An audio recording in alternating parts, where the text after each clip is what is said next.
Hey guys, Bam here. So I just want to show you this. This is the goal I did in an hour of farming with this strategy. And if you have a faster build, meaning you don't have to actually have to stop and attack to kill the mobs, can be pretty fast.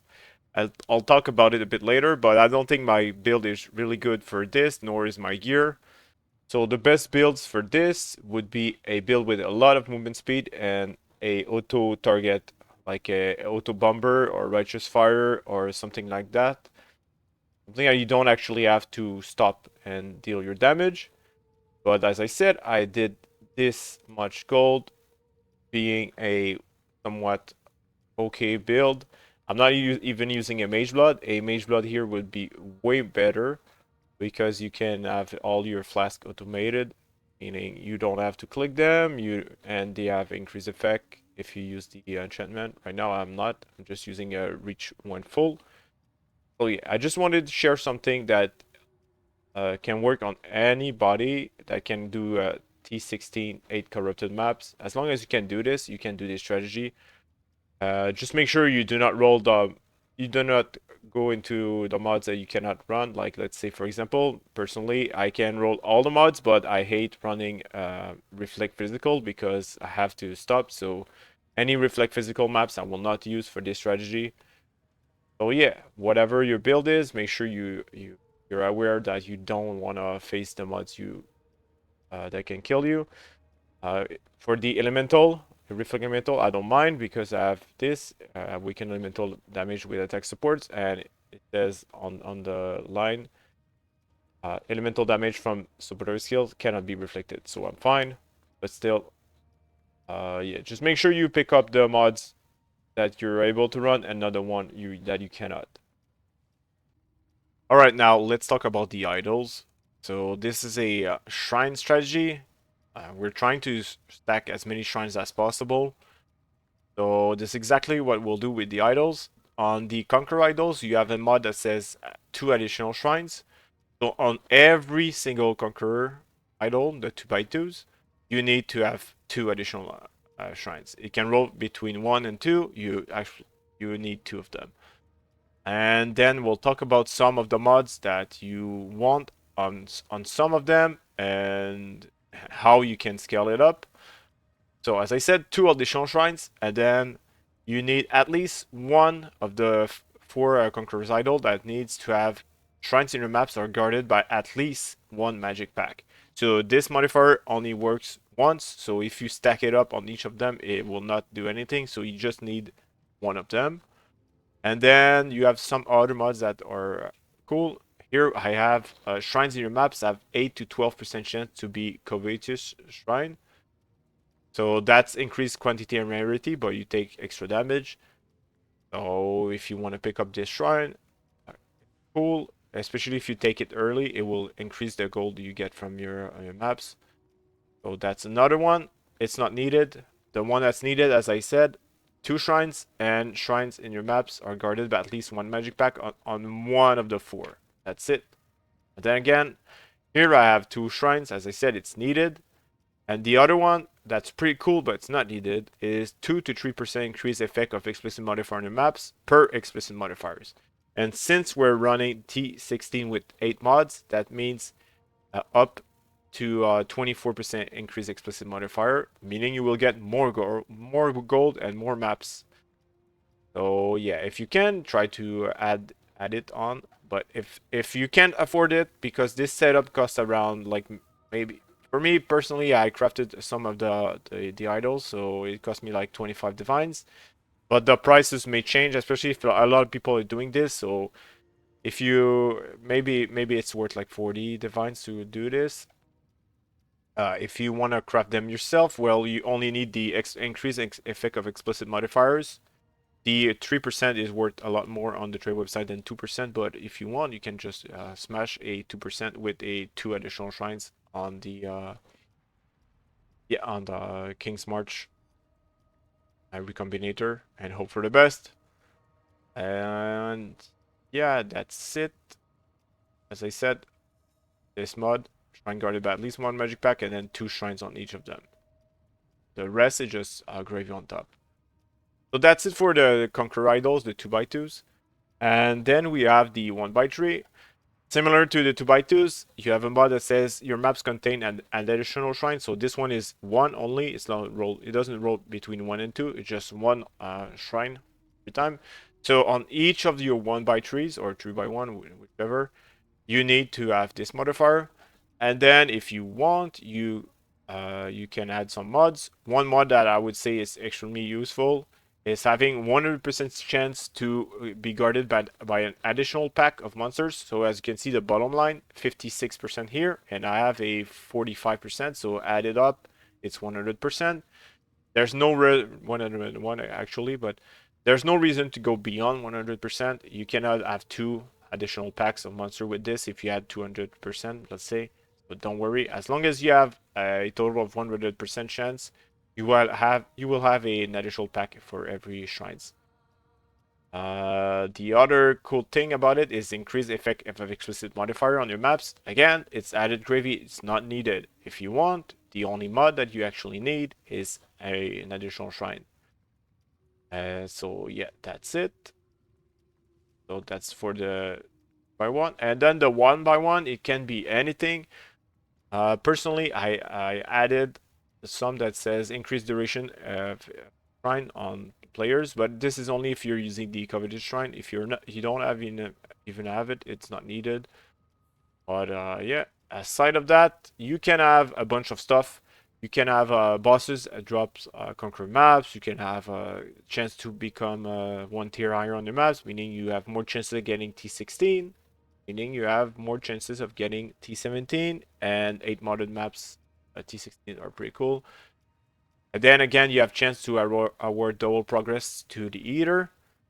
So yeah, but it doesn't really matter, the Eater. It's just added gravy again. The most important one I would say is chance to become one tier higher. So this is what I have on mine. Oh yeah, there's a lot of stuff you can do. It doesn't really matter. One tier higher I would say is the best one. The rest is just added gravy, whatever you feels is worth. You could have a chance to contain an additional shrine as I have here, but it's not needed because you have 8 shrines here, and then 4 more for your 1x3, so that's already 12. Plus, we will have 3 more here, so that's already 15 shrines. And as I said, it's based on shrines, so this is what we want. Like having one more shrine out of 15 doesn't really matter. So yeah, that's it for the idols. All right, now let's talk about the scarabs. So the most important one is the monstrous lineage. Since we're stacking a bunch of magic monsters, 40% increased magic pack size is pretty much the best scarab possible. And then we have elder monsters, and again it works with the 40% increased pack size. And then hunted traders, and yeah, that's a lot of monster added to your map, meaning you will get more monsters, more gold. And then we're running 8 mods maps, so we'll self-farm them. That's the cool thing about this. You don't have to buy 8 mods map because you will over-sustain it. And yeah, aside of that, we are running the cartography scarab of escalation for getting just more maps. That's it. And since we are running 8 mods map, we have 80% more chance of finding maps. So with this setup, you can get up to 20 T16 8 corrupted maps per map and 1 or 2 T17. But remember, the main goal is the gold. Alright, now, enough yapping, let's get down to business. So we want to apply domination and then open a map.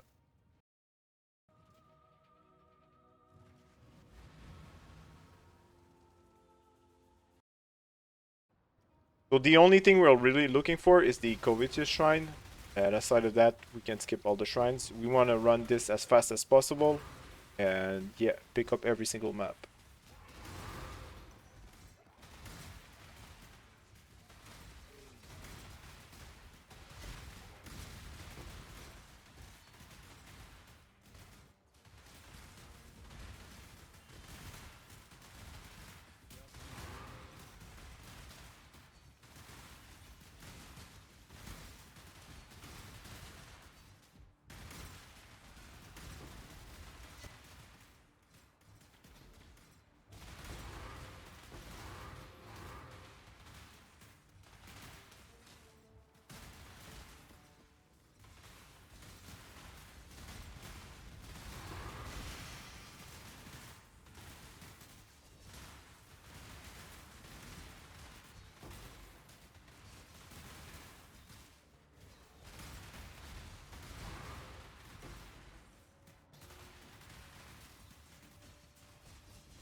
All right, now what you can do to min-max this strategy, I already talked about adding more uh, increase effect explicit modifier on your idols. This is one thing you can do, but there's some other stuff.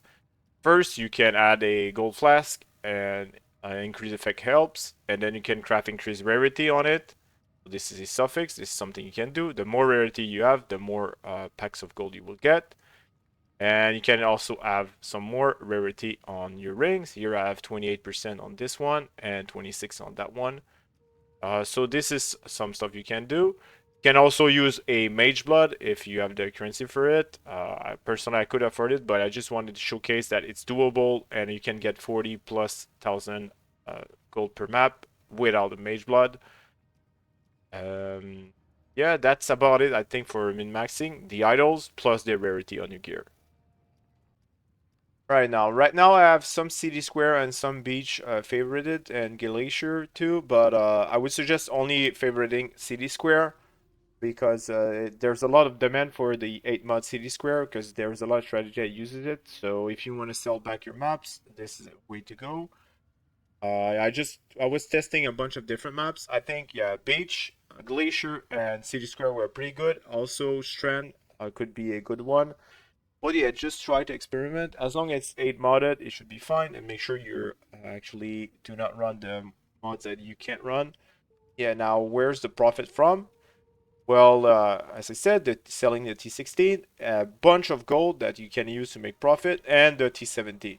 Make sure you want to sell, if you're doing this, make sure you sell T17 in bulk and not one at a time because one, it gets annoying, and two, you can get a premium if you sell in bulk.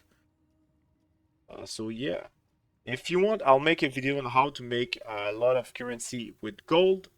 But yeah, I've been asked a lot this week how can I sustain my gold, and I think this is one of the best way to do it.